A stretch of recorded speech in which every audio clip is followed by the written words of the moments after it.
Alright boys, how we doing? It's Gabe here and I'm just doing another quick build guide. This build guide is to do with the healing EXP speed farming monk. So basically it's a pretty standard build that's going on at the moment, and it's all based around life per second and providing healing for your party. So basically you're just stacking AoE life per heal effectively, and it's really efficient. It keeps everybody alive. You got a heal that you can, like a shield that you can put on everybody thanks to your mantra. You've got, dodge chance because of your dashing strike. You've got, extra life, like just in case you get spiked, which is rare, but just in case you do, you've got your mystic allies and stuff like that. You've also got life per second based on them. You've got a blinding flash that also gives a heal and a bit of hard crowd control. You're not even running a generator because you just don't need it. And you got cyclone strike and a standard in a sanctuary. But we'll jump straight into it, and then I'll show some footage of a high, I'll go into a rift or a high greater rift or something like that. And the server's restarting for updates in 20 minutes, but okay, that's great. Perfect timing for me to be doing this guide then. So what we'll be doing is we'll be going over the gear real quick, and then I'll go over the setup, and then we'll just jump into some quick footage and we'll move on from there. So what we'll do is we'll start off with the weapons. It revolves around Royal Ring of Grandeur, 3 sets, and some basic gear. So we got Born's Furious Wrath, obviously a part of the Born set. Basically the Born set has 15% life plus reduces cooldowns and bonus experience, and this is this is an experience build. So this specific version of it is designed for speed rifting. It's not designed for pushing, okay? So it's designed to get the maximum amount of EXP you can actually get. So we got Born's Furious Wrath. What you want on here is you want life per second, you want a socket, you want cooldown reduction, and you want vid. Okay, obviously, the attack speed is completely redundant here. The holy damage and stuff like that. Like, you can roll all, any damage ranges or anything like that. You can roll off because your Zdps, you don't need them. So that damage range that's on there right now, like as you can see, you can roll that off. You know what I mean? You do not need it. So it's in your best interest. It's a free stat. You know what I mean? So if you get cooldown reduction, resource cost reduction, maybe, like if you can get it, whatever, life per second, all that sort of stuff. You get cooldown reduction, resource cost, vit, and dex. So the dex is only there for the extra armor and stuff like that, and you can roll off that damage range. Beautiful. In your offhand, you got a storm shield. Basically it gives block chance and some reduced damage against melee, and reduced crowd control effects and stuff like that. So, what you want on here is you want life per second, CDR, vit, and life. Obviously, my stuff's not perfectly geared. I'm just, it's good, don't get me wrong, I can do 65s, 69, 70s with this thing. And this is completely under geared, so you can imagine how fucking OP it is once you completely stat it out. But, you got your Storm Shield here, cooldown reduction, life per second, vit, and life. On the Crudus boots, you are going to want life per second, movement speed, vit, and dex. Basically the only reason you're doing this is because you want to double the effect of, you get it from the set bonus, but you get twice as much because you got 2. So it's basically a double dip. That's why you're using Crudus boots. So you get 2 mystic allies instead of 1. It's really OP as fuck. Okay, so we move on to the pants, and we got Kane's Habit, once again a part of the Kane set. So we got emeralds in there, and what you're going to want is life per second, vit, dex, and armor. So and or armor, I should say. So you can roll off the dex here and put armor if you want it, but you'll probably get more armor from dex anyway. So yeah, we'll go to the belt. We've got Ina's Favor here.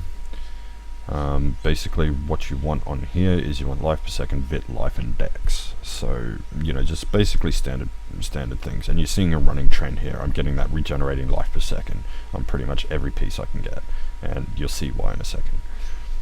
Okay, for gloves, I've got Kane Scavenger. And what you're going to be looking for here, ideally, is life per second, cooldown reduction, bit, and resource cost reduction. And the only reason you're really getting resource cost reduction is for your Cyclone Strike, so you can spam it a bit more often. Okay? So we'll move to the chest, which is Ina's Vast Expense. And on this, you're looking for life per second, sockets, vit, and life. So I've actually got a pretty decent one here, so it's not too bad. You know, obviously I could probably roll it a bit higher on, you know, both the, you know, regenerating life and vit, but, you know, you're reliant on drops, so it's still not bad. Okay, onto the shoulders, and we got Born's Privilege. Excuse me, a bit of heartburn going on at the moment. Basically what you want here is the same as the gloves, and you want life per second, cooldown reduction, vit, and resource cost reduction. Once again, for the same reasons. So ideally I'd be rolling that armor off, and I'd be getting RCR instead. We'll go to the helm, and we got Eden's Radiance, and ideally what you'll want here is life per second, vit, socket, and then dex. So this isn't too bad. I'm happy with this one as well. Okay, so we'll move on to the wrists, and what you're going to put here is your strong arm braces, and the reason for it is the secondary passive effect. I don't have the best one, I'm sorry about that, but you know, I'm still on, you know, pre-season live, so I'm still farming out stuff, and I don't have the drop rate that I can work with right now, and the meta's changing all the time, so it's hard to keep up. But strong arm braces, you're going to want life per second, bit, dex, and armor. So pretty much what we've got here, but ideally you'd want ancient, and you'd want 30% on the knockbacks, because Cyclone Strike counts as a knockback, so you get an extra, you know, 30% additive. Okay, for the neck, there's 3 options that you'd want to go through here. I have E-Lich is probably, you know, the last option you'd actually want to go for, but it's not too bad for you know, if you're deciding to push with this build. This will definitely be something that you'd want, but ideally you want a Hellfire Amulet for a 5th passive. You know, decent rolls of life per second, socket, vit, and life. So that's ideally what you want. You know, might not terrible, like it's terrible, but it's got a good basic, a good roll on the secondary effect there, so I'm happy with that. The second option, other than a high Hellfire Amulet, is Overwhelming Desire for the extra cooldown reduction. So, you know, you definitely want that. That's definitely an option for you as well. And you've got Eye of E-Lich, which I've got here. Okay, for the rings, you've got several options here. Obviously, you're going to have a Royal Ring of Grandeur in your queue, because you're going to want to take advantage of these 2 free slots. For the experience farming version, you're probably going to want Leoric Signet. Just for the extra increased bonus on EXP, and you're going to want life per second, socket, cooldown reduction, and vit on these. So you definitely want that socket. You know, it's very important to get your gems in there, because they really do value add to this. Okay, for your other ring, you're either going to want a Ring of the Zodiac, which is my personal suggestion, because when you're speed farming you don't need Rhaegar's Huge Stone, but Ring of the Zodiac is definitely in your best interest right here. It's almost a requirement. Okay, so you definitely want to put that in there for speed farming. Basically what you want on here, you know, you're limited by your options, so you'd want to probably roll off the crit hit chance. Yeah, you'd probably want to roll off a crit hit chance, in my opinion, because you're going to want the cooldown reduction. So roll off the crit hit chance for a socket and plug that into there. Other options is you got Rhaegar's Huge Stone if you're really, you know, doing some high level pushing, high level experience farming, like in 70s or something like that. If you're trying to get gem upgrades, whatever, you're going to want, you know, Rhaegar's Huge Stone, because basically what this does is it increases your life per second up to, you know, I'm pretty sure it's 100%, yeah, 100% based on your missing life. So the lower you are in your health pool, the faster you're going to regenerate, to the point of, like, if you're 90%, like if you're right down here, you know, you're going to be generating like 90% faster. So all of your life per second almost gets doubled. That's insane. It's almost impossible to die unless you get heavily spiked, like one hit spiked, and it's between the procs of life per second. So yeah, this is just, it's OP as fuck, guys. It really is. It is broken, and it is insane the regen on this build, to be honest with you. Your other option is those are probably your two only real viable options. These two rings here, because you got the Royal Ring of Grandeur and the Royal Ring of Grandeur in the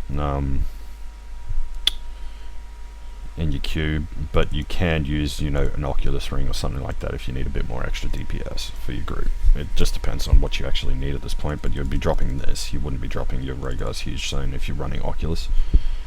So yeah, so you'll put that there and put your Oculus ring over here if you're cutting down on DPS and you're actually, you know, pushing with this build.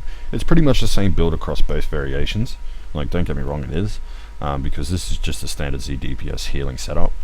But yeah, you just drop out the experience and put in, you know, more utility effectively. So those are the rings there, and that's pretty much that setup.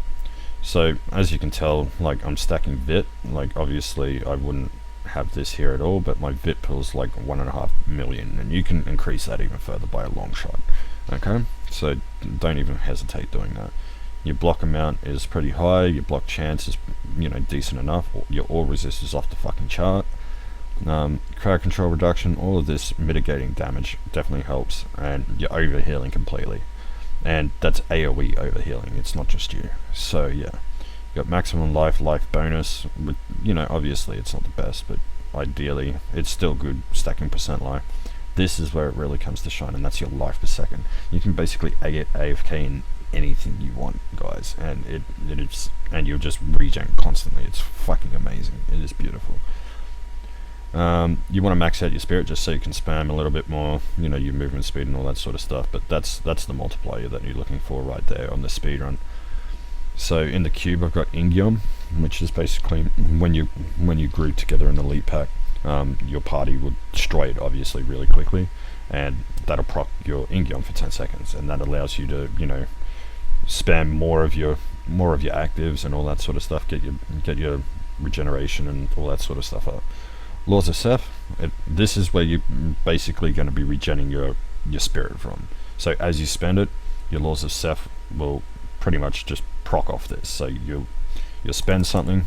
Let's just spend, and just wait for it to come off cooldown a little bit, and then you hit that. Okay, don't hit that, and then it just pops up. So you see what I mean? It just basically regens your spirit for you, and that's basically the way it works. Laws of Seth, boys. OP as fuck. And you got the Royal Ring of Grandeur obviously for your set bonuses and stuff like that. You can change Ingium out for, what is it? It's the one that casts in a sanctuary. I can't remember what it's called offhand, but just hold on. I'm pretty sure Quinn uses that in his build. I'm not 100% sure though. I'll just double check really quickly. Sorry about the delay, boys. It won't take me long. It's Vigilance. Okay, so Vigilance is the one where, you know, as you get hit, you drop her in a sanctuary, and that's definitely a viable option too. I just find for speed runs, if you're not pushing speed running, you're gonna want your dashing strike. Like you'll be moving at a pace where that sort of thing isn't really effective. So your Ingium, you'll get more benefit from it, because Ingium equals more dashing strikes, more blinds, more cyclones, more inner sanctuaries, and just more procs in general. Okay, so we'll move on to our Paragons, and we got 50 maximum spirit. It just allows you to spam more, guys. That's all it's for. Max out your movement speed, and then stack on your vitality. Your dex isn't as important. And offense, what we've got is we've got cooldown reduction. You know, that basically takes away from all the cooldowns that we've got on our bar, and that helps us. So cooldown reduction first, please, and then we go attack speed, and that just allows us to really cyclone strike more than anything else. So yeah, these two are pretty much redundant. You don't even need to put it in there if you want. You could completely just do this and leave the rest of the stats out. You don't need them. Okay, onto defense, and we got life regeneration. Build revolves around this stat, so putting this as priority is imperative. You need to do it. Resist all, just for obvious reasons, and then you go life and then armor. And in your utility, you got resource cost reduction, more cyclone strikes, so on and so forth. Anything that costs actual spirit is reduced a little bit. So it's basically your cyclone strike and your cyclone strike and your mantra. That's about it. So resource cost reduction, and then you've got your life on hit, which you'll only ever probably use here, to be honest with you, and you won't really utilize this all that much. And then you got area damage. In fact, you could probably leave that off if you wanted to. You're not going to be cleaving anything anyway, so you can leave that off if you want. And then gold fine, but you're not really going to be using that anyway in greater rifts. So into the skills. This is where it really comes into light. You'll notice I'm not running a generator. I'm just running cyclone strike. So that means whenever I'm moving through a rift, I'll be dashing strike to something and then just holding down shift and cycloning. Then regening, cycloning, cycloning, cycloning, cycloning, cycloning. Okay? So that's your crowd control tool along with soothing light here. Obviously, you know, there's a lot of value out of both of these. This creates density, which allows your group to just smash through things. This is basically a heal, so your group will pretty much sit on top of you pretty much, you know what I mean? And this will heal them every time it goes off. So not only is it beneficial to you by regenerating your armor, not only is it beneficial to the group and the amount of healing they actually get from it, but it's also hard crowd control as well. It does have diminishing returns, just like Cyclone Strike, so use it sparingly. Only use it when you need to, boys. So yeah. What else do we have here? We got Mystic Ally, Enduring Ally. So basically, we're stacking on life per second. You know what I mean? So basically, you get more life per second based on, you know, how much life per second you actually already have stacked. So yeah. OP, boys. OP. Dashing Strike. Blinding Speed, it's just my personal favorite for speed rifting because you move so much quicker. So this, when you're Ingi on procs, this is going to allow you to have 15 seconds of nothing but movement speed, guys, and that's really what this is for, you know. And the extra dodge chance isn't a bad thing, but you can change it to like Quicksilver if you need an extra dash or two, or if you want to go holy and get movement speed out of it. It's just your personal preference on these three runes. Anything else and you're not really getting any value out of it, so just stick to these three. I like the dodge chance, but Quicksilver is viable, and so is Way of the Falling Star. Just depends on, you know, what sort of level greater rift you're actually farming.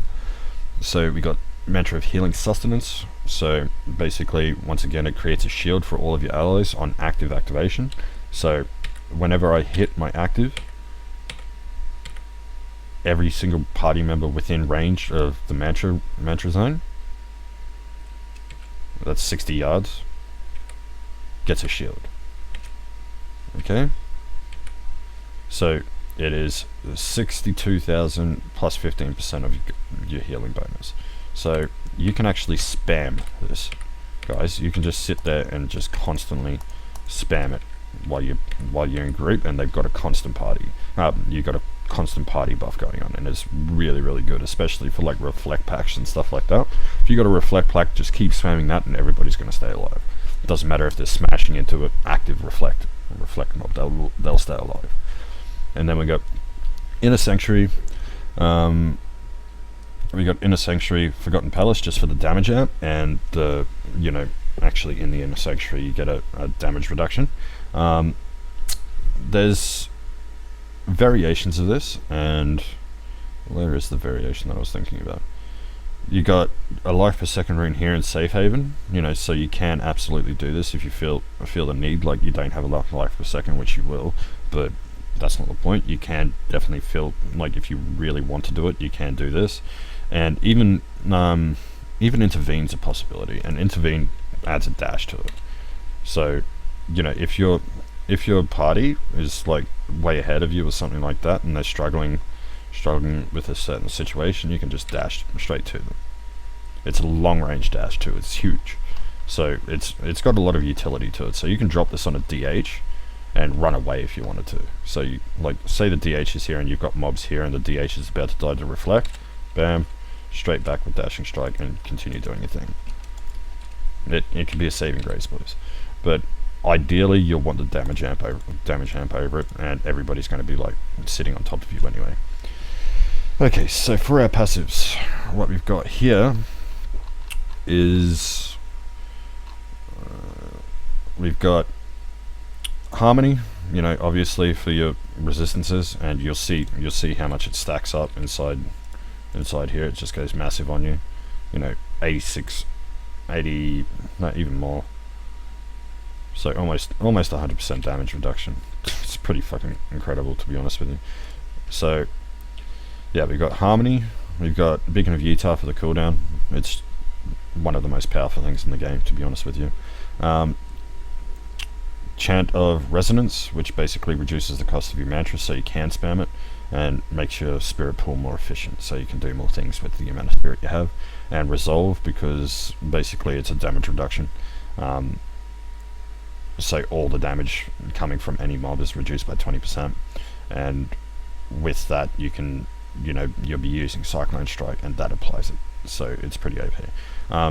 If you're wearing a Hellfire, you can go for a 5th passive and put on like 6th Sense or something like that, or even, you know, Unity or something along those lines to get an extra 5% damage buff or something like that.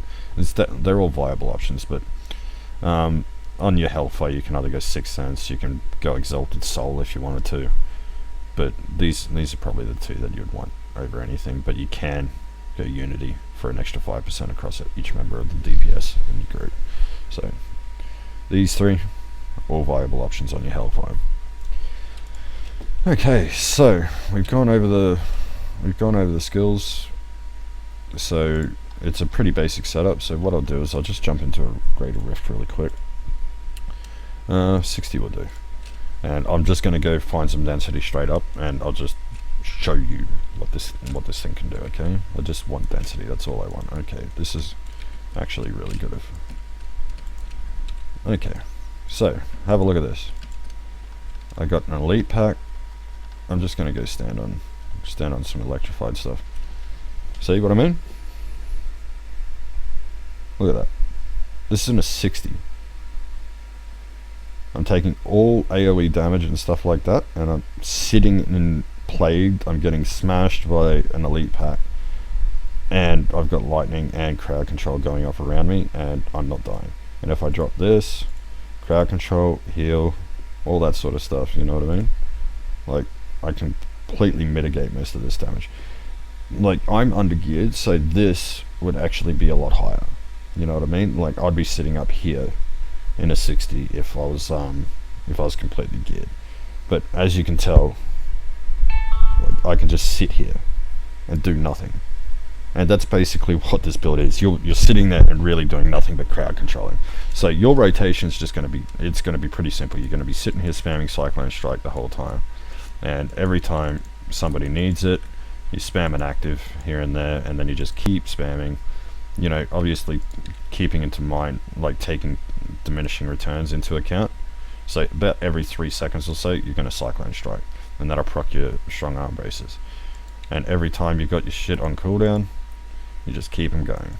And, you know, you'll have mobs coming through, you'll have, you know, your team coming through and just annihilating everything behind you.